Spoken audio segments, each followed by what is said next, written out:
Jira jirtu jecha arra mata duree gabaabduu fi garuu baay'ee barbaachistuu takka wayitan qabadhee isinii dhiyaadhee jira.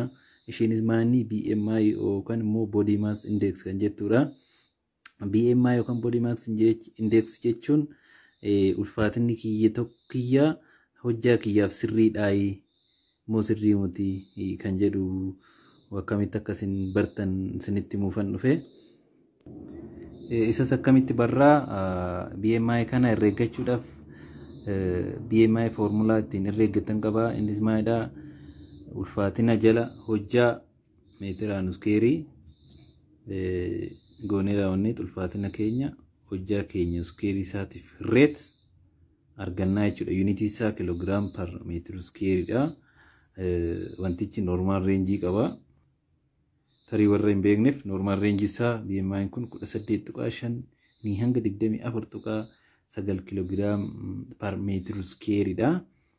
Amma fakkeenyaa kan koo hojjedheen isinitti agarsiisa. Asoosaatti isinis akka hojjetattan jechuudha.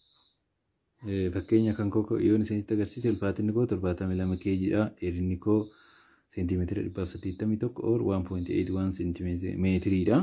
BMI kiyya herreeggachuudhaaf ulfaatina kiyya hiruu dheerina kiyya iskeeriidhaafan hiraa.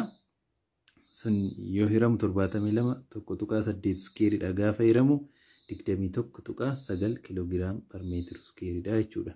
Kana jechuun akkuma duratti isiniin jedhe normaal reenjii sun 18.5 hanga 24.9 san gidduutti bu'ee jira jechuudha. Kanaaf normaal reenjii keessa jira jechuudha. Kanaaf isinis formulaa kana fayyadamtanii ulfaatina keessan hojjaa keessanii sirrii ta'uusaa laallachaa ulfaatina keessanillee gidduu kanatti eeggattanii BMI keessan gidduu kanatti eeggachuu danda'uu qabdu. Kana isinitti muufan dhufee galatooma waan ta'an immoo arguudhaaf fooloo nu godhaa. Fayyaa ta'aa.